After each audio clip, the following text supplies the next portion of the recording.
Сәлем баршаңызға, менің арнама қош келдіңіздер. Бүгін сіздермен өте тез дайын болатын, тойымды құрамы бар болғаны 2-ақ заттан тұратын бризольді әзірлейтін боламыз.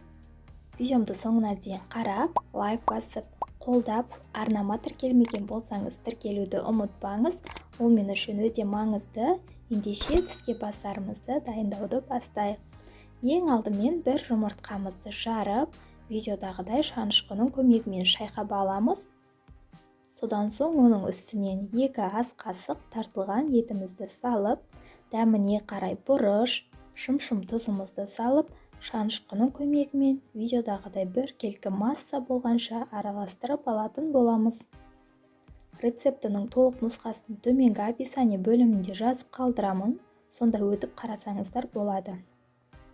Енді массамызды алдын ала қыздырып алған табамызға аздап май құя отырып, құймақ тәріздес етіп біркелкі қылып жайып аламыз.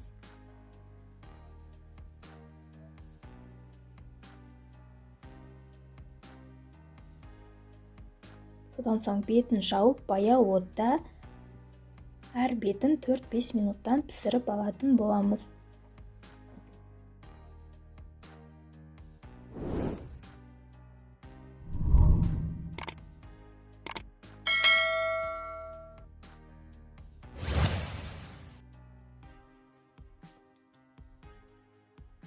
Рецептіні үйіңіздегі адам санына қарай көбейтіп, немесе азайтып жасасаңыздар да болады.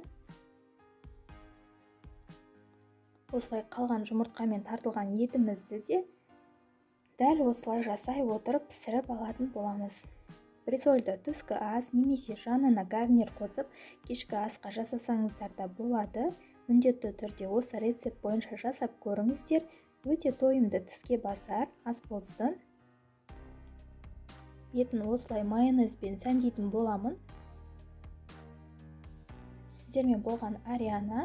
Достар, видеом ұнаған болса, лайк басып, комментарий қалдырып, арнама жаңадан келген болсаңыз тіркеліп кетуді ұмытпаңыз.